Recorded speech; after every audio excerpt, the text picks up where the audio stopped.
നല്ല വെയിലാണ് കേട്ടോ ഇന്ന്. കഴിഞ്ഞ ദിവസത്തെ തുടങ്ങിയ സമയത്ത് കായികമേള തുടങ്ങിയ സമയത്ത് നല്ല മഴയായിരുന്നു, നല്ല വെയിൽ, നല്ല കുത്തുന്ന വെയിലൊക്കെ നമ്മൾ പറയില്ല. അപ്പൊ നമ്മളെ കുട്ടികള് ഒരുപാട് ആളുകൾ ഡീഹൈഡ്രേഷൻ ആവാനുള്ള സാധ്യതയും ഒക്കെ ഉണ്ട്.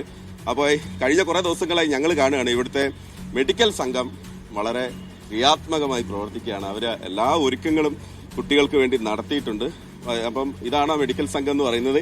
എല്ലാ വിഭാഗത്തിൽപ്പെട്ട അലോപ്പതിയിലും ആയുർവേദത്തിലും ഒക്കെ എല്ലാ ഡോക്ടേഴ്സും അതിലെ ആളുകളൊക്കെ ഉണ്ട്. നമ്മൾ ഇവരെ കാണാതെ പോരുത്, കാരണം കഴിഞ്ഞ കുറേ ദിവസമായിട്ട് വലിയ കഷ്ടപ്പാട് അനുഭവിക്കുന്ന ആളുകളാണ്. രാവിലെയും പകലും ഒക്കെ ഞങ്ങൾ ഇവിടെ കാണുന്ന സമയത്തൊക്കെ ഇവരിവിടെ ഉണ്ട്. അതിന്റെ ഡോക്ടർ ഇപ്പോഴും അവിടെ ട്രീറ്റ്മെന്റ് നടക്കുന്നുണ്ട്.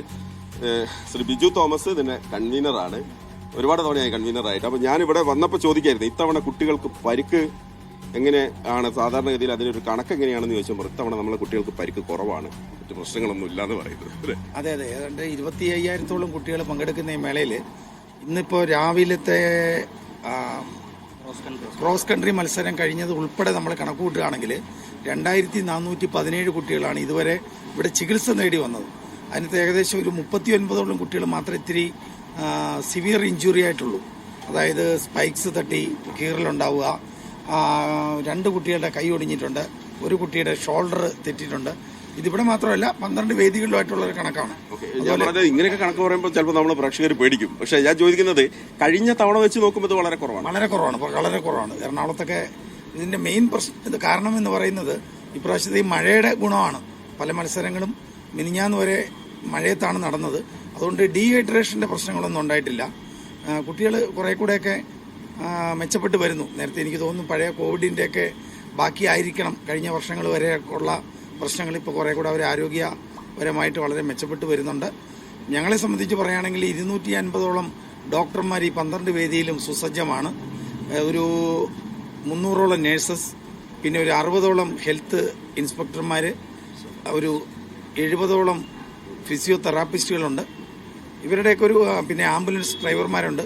അവരുടെ വരുമ്പോ 20,000 കുട്ടികൾ മത്സരിക്കാൻ വന്നു. 1000-ഓളം 1000 ചില്ലുവാനും കുട്ടികൾ 640 കണ്ടാണ് കണക്ക്. അതിനകത്ത് ഇത്രയും പേരെ കൈകാര്യം ചെയ്യാന്ന് പറഞ്ഞാൽ ഇതൊരു ഹെർക്കൂലിയൻ ടാസ്ക് ആണ്, എല്ലാവർക്കും അറിയാം. ഞങ്ങൾ കാണുന്നുണ്ട്. Thank you doctor. എങ്ങനെയുണ്ട് പേഷ്യൻസ് ഒക്കെ വരുന്നു? അവർക്കുള്ള സജ്ജീകരണങ്ങളൊക്കെ നമ്മളിവിടെ ഉണ്ടല്ലോ അല്ലേ? സജ്ജീകരണം ചെയ്തിട്ടുണ്ട്. നമ്മൾ 12ഓളം വേദികളിലായിട്ട് 70ഓളം ഫിസിയോതെറാപ്പിസ്റ്റുമാരുണ്ട്. സ്പോർട്സ് ഫിസിയോതെറാപ്പി നമുക്കറിയാം, ആരോഗ്യ സേവന രംഗത്ത് സ്പോർട്സുമായിട്ട് ബന്ധപ്പെട്ട acute management, on field injuries, track events, throwing ഇവന്റ്സിലെല്ലാം വളരെ പ്രാധാന്യമുള്ളത് തന്നെയാണ്.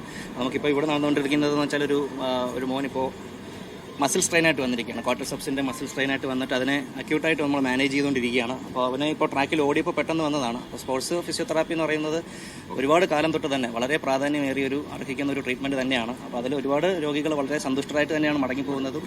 അങ്ങനെ ഓക്കെ, ഞാൻ ഒരു കാര്യം കൂടി ചോദിക്കട്ടെ. ഡീഹൈഡ്രേഷൻ ഇപ്പോഴാണ് തുടങ്ങിയത്, വളരെ കുറവാണ് അല്ലേ സാധാരണ? തീർച്ചയായിട്ടും ഇത് ഇന്നലെ ഇന്നുമാണല്ലോ വെയിലിന്റെ ഒരു ഇത് കൂടിയത്.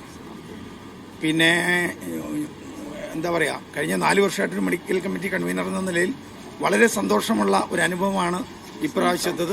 Kerala government primary school head മാസ്റ്റേഴ്സാണ് ഇത് ഏറ്റെടുത്ത് ചെയ്യുന്നത്. ഞങ്ങളെ സഹായിക്കാനായിട്ട് അറബിക് ടീച്ചേഴ്സ് ഫെഡറേഷൻ കൂടെയുണ്ട്. ഓക്കെ, അപ്പൊ ഡോക്ടർമാരും അധ്യാപകരും എല്ലാവരും കൂടെ ഒരുമിച്ച് ഒരു ഇതാണ് കേട്ടോ ഇവിടെ. കൊള്ളാട്ടോ, നിങ്ങൾ എല്ലാവരും നമ്മളിവിടെ കാണുന്നുണ്ട്. കണ്ടിന്യൂ ചെയ്യാം, ഗംഭീരം കേട്ടോ. Thank you. അപ്പോൾ ഡോക്ടേഴ്സ് അവരെ ഓരോരോ പ്രവർത്തനങ്ങളായിട്ട് മുന്നോട്ട് പോവാണ്. ഇത്തവണ പരിക്കുകൾ കുറവാണ് എന്ന് തന്നെയാണ് ഡോക്ടേഴ്സ് പറഞ്ഞു വെക്കുന്നത്.